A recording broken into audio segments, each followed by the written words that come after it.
तर सध्या दत्ता भरणे बोलतायत, आपण थेट जाऊया.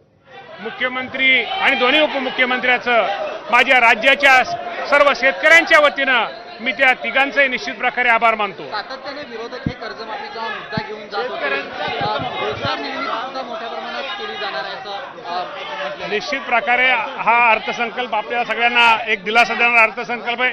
तर निश्चित प्रकारे खूप चांगला अर्थसंकल्प या राज्याचे मुख्यमंत्री देवाभाऊंनी मांडला. त्याबद्दल निश्चित प्रकारे सर्व जनतेच्या वतीनं मी देवेंद्र भाऊंचा आभार मानतो. ज्या लाडक्या बहीण योजनेच्या बाबतीत बोललं जातं त्या बाबतीत सुद्धा भरीव निधी देण्याचं आश्वासित करण्यात भरीव तुम्हाला माहिती आहे की देवेंद्र फडणवीस साहेबांनी पाठीमाग पण सांगितलं होतं भरीव निधी. म्हणजे निश्चित प्रकारे हे सरकार हे लाडक्या बहिणींच्या पाठीमागे आहे. कारण का पाठीमागे विरोधक असे म्हणत होते की ही योजना बंद होईल, पण ही योजना कुठल्याही प्रकारची माझ्या लाडक्या बहिणीची बंद होणार नाही. माझ्या लाडक्या बहिणीसाठीचा खूप मोठा दिलासा आदरणीय मुख्यमंत्री दोन्ही उपमुख्यमंत्र्यांनी घेतलेला आहे. त्यामुळे 2 लाखाच्या कर्जमाफीमुळे कुठेतरी शेतकऱ्यांना दिलासा मिळेल, मात्र काही लोक वंचित राहतील असं म्हणायचं काय? नाही, ज्यांना जे वंचित जे नेहमी रेग्युलर कर्ज भरतात त्यांना पण 50,000 रुपये हे सरकारने देण्याचा निर्णय घेतलेला आहे. तर दोन्ही वर्गाला खुश करण्याचा निर्णय या राज्याचे मुख्यमंत्री आणि अर्थमंत्री देवेंद्रभाऊ फडणवीसांनी घेतलेला आहे.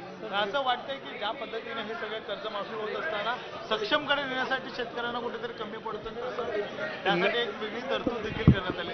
नाही, मी तुम्हाला पुन्हा सांगतो की खूप चांगला निर्णय. माझ्या शेतकरी बांधव या निर्णयाची खूप मोठी अपेक्षा करत होते. तर उदय सामंत देखील बोलतायत, आपण ऐकूया. बळीराजाच्या निमित्तानं, उद्योजकांच्या निमित्तानं, छोट्या छोट्या उद्योजकांच्या निमित्तानं अतिशय सकारात्मक होता. आणि या अर्थसंकल्पातनं नक्कीच महाराष्ट्र राज्य जागतिक पातळीवर आर्थिक व्यवस्थेशी मुकाबला करू शकतो अशा पद्धतीचा हा अर्थसंकल्प होता.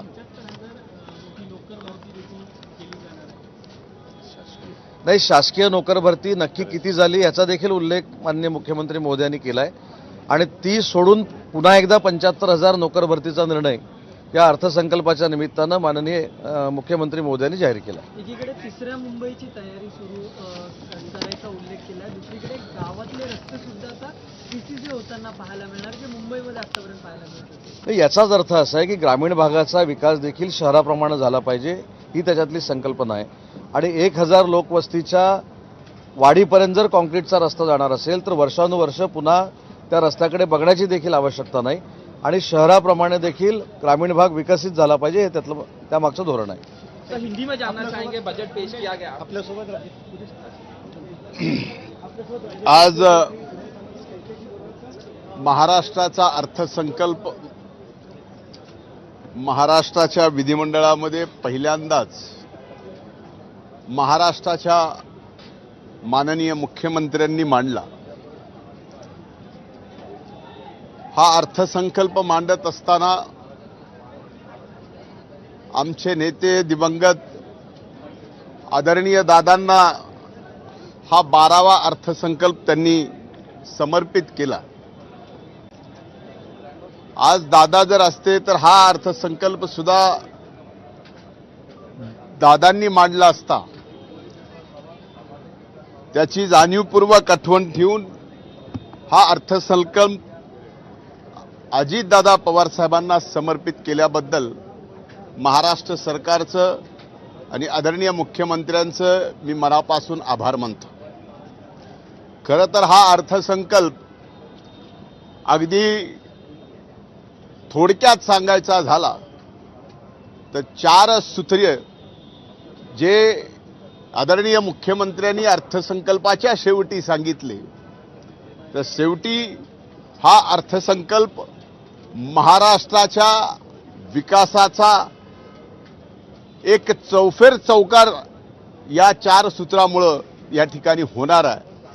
आणि या देशात महाराष्ट्र आज सर्व क्षेत्रात आघाडीवर आहे. आणि येणाऱ्या काळात सुद्धा वर्षानुवर्ष हा महाराष्ट्र देशात 1 नंबरला असेल आणि जगाचं लक्ष सुद्धा या महाराष्ट्रात सर्व क्षेत्रावर असेल, असा हा अर्थसंकल्प दूरदृष्टी ही आदरणीय मुख्यमंत्री महोदयांनी आज अर्थसंकल्पाद्वारे महाराष्ट्राच्या मायबाप जनतेला, देशाला आणि जगाला महाराष्ट्राचं महत्त्व पटवून दिलेलं आहे. मी या अर्थसंकल्पात आदरणीय मुख्यमंत्र्यांनी घोषणा केली की सप्टेंबर 2025 पर्यंत ज्या शेतकऱ्यांचं कर्ज थकीत आहे त्या सर्व शेतकऱ्यांना 2 लाख रुपयापर्यंतची कर्जमाफी हा अशा परिस्थितीत हा आदरणीय मुख्यमंत्र्यांनी आणि महाराष्ट्र सरकारने घेतलेला निर्णय हा म्हणजे खऱ्या अर्थानं आज अडचणीत सापडलेल्या या राज्यातील शेतकऱ्यांना एक फार मोठा दिलासा आहे। याच्यापेक्षा महत्त्वाची गोष्ट आज जी अर्थसंकल्पात शेतकऱ्यांच्या बाबतीत मला दिसून आली ती ही की 12 पिके जी अशी आहेत की ज्याचा भाव बाजारात ती पिकं आल्यानंतर खाली पडतात त्या भावाच्या बाबतीत ती भाव खाली पडणार नाहीत तर ते भाव वाढलेले असतील अशी भावाची एक साखळी योजना या ठिकाणी आदरणीय मुख्यमंत्र्यांनी महाराष्ट्राच्या शेतकऱ्यांसाठी घोषित केली। शेतकऱ्यांसाठी अतिशय क्रांतिकारी हा अर्थसंकल्प या ठिकाणी राहिलेला।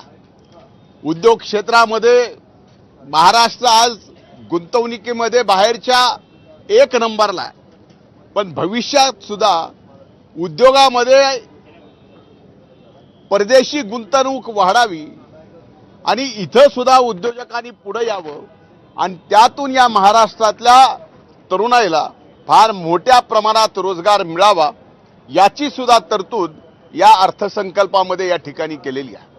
खऱ्या अर्थानं तरुणाईचा विचार, युवकांचा विचार, त्याचबरोबर स्किल डेव्हलपमेंट ज्याच्यातून ज्या स्किलला जगभरात मान्यता आहे, जगभरात आज त्याची मागणी आहे, ती स्किल या राज्यामध्ये आमच्या तरुणाईला शिकवणं आणि त्यांना रोजगार उपलब्ध करून देण्याचा संकल्प हा फार मोठा निर्णय अर्थसंकल्पामध्ये आज माननीय मुख्यमंत्र्यांनी या ठिकाणी मांडला।